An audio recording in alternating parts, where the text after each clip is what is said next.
জুলাই বিপ্লবে আহত হয়ে সিএমএইচ ও ঢাকা মেডিকেল কলেজ হাসপাতালে চিকিৎসাধীন আরও ৬ জনকে উন্নত চিকিৎসার জন্য থাইল্যান্ডে পাঠানো হয়েছে।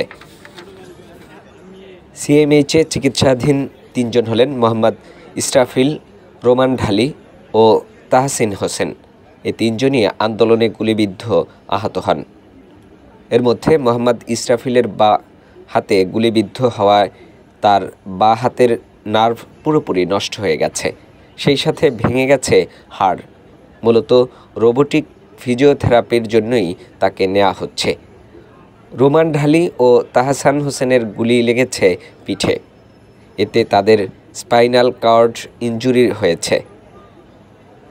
তারা হাঁটাচলা করতে পারছেন না। মূলত রোবোটিক ফিজিওথেরাপির জন্যই তাদেরও পাঠানো হচ্ছে। অন্যদিকে ঢাকা মেডিকেল কলেজ চিকিৎসাধীন রাজীবের মাথায় গুলি লেগেছে, কিন্তু অপারেশনের পরও তার অবস্থার উন্নতি না হওয়ায় তাকে থাইল্যান্ডে পাঠানো হয়। মিজানুর রহমান মুখে গুলিবিদ্ধ হন, তার মুখমণ্ডলের অবস্থা পরিবর্তিত হয়ে যায়। আর হাফিজুর রহমান হাবিবের স্পাইনাল কর্ডে ইনজুরি দেখা দেয়। তাকে রোবোটিক ফিজিওথেরাপির জন্য ব্যাংককে হাসপাতালে পাঠানো হয়েছে।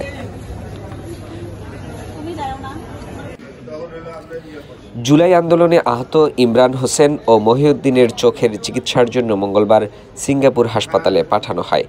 এর আগে চোখের চিকিৎসার জন্য 7 জনকে সিঙ্গাপুর পাঠানো হয়েছে।